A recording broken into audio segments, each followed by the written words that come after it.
Okay, speaking to reading, because I know you're somebody who's incredibly well read. Are you reading anything right now that you can share? Um, and after that, what are your favorite books that you would say resonated with you the most, and why? So let's start with Yeah, reading anything right now. yeah.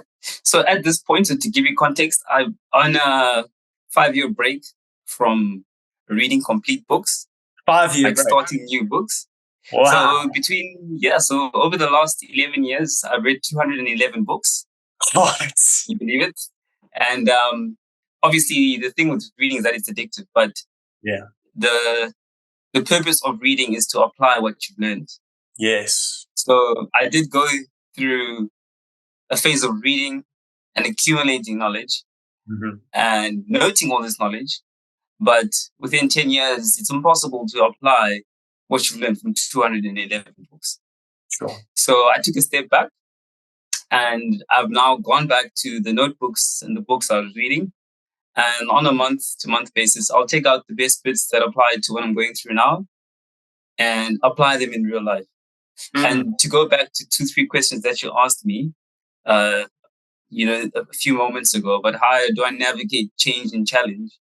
I navigate change and challenge by that dotted line I drew backwards through all the content I read and apply it in what I'm going through now and what I'm still going to go through in the future.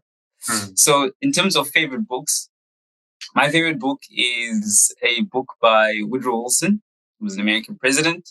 It's called When a Man Comes to Himself. It's a Mm. very short book. I think it's 58 pages. You can read it in literally half an hour.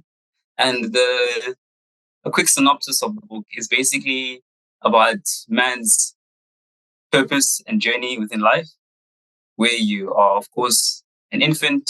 You then become independent and only cater for yourself.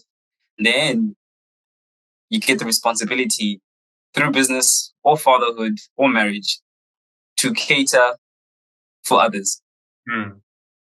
And it is in that realization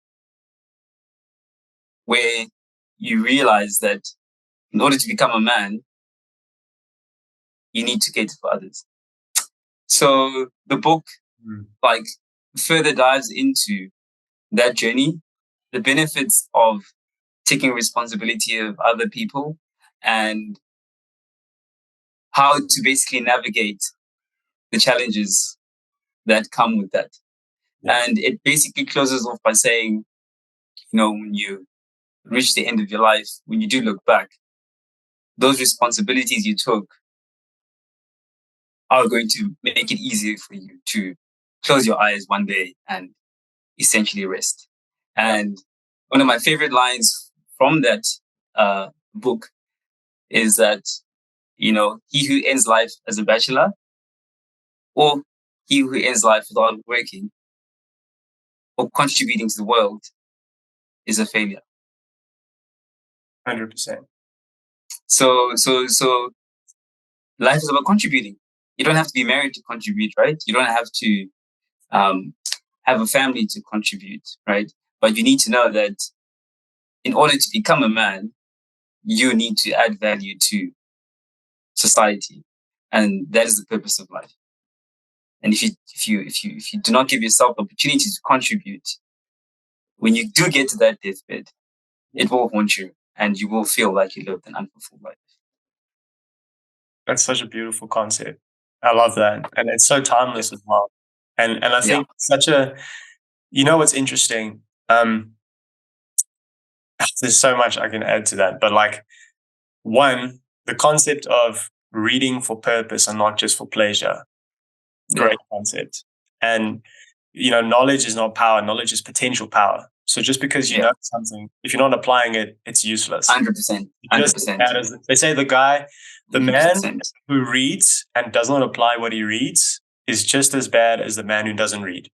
They're the same. 100%, So great, 100%. great point. And then the second thing, it's interesting how the scripture from a different time was more focused on purpose than the scripture of today, which is more focused on pleasure.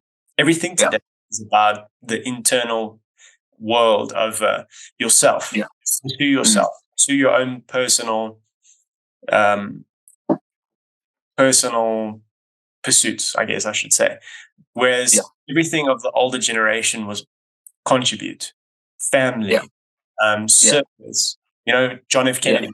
Ask not what your country can do for you, but what you can do for your country. You know, 100%. 100%. It's interesting that you said that was your favorite book, because right now I'm reading a book that it's basically all of the inaugural speeches of the US presidents from the founding of the United States up until Donald Trump.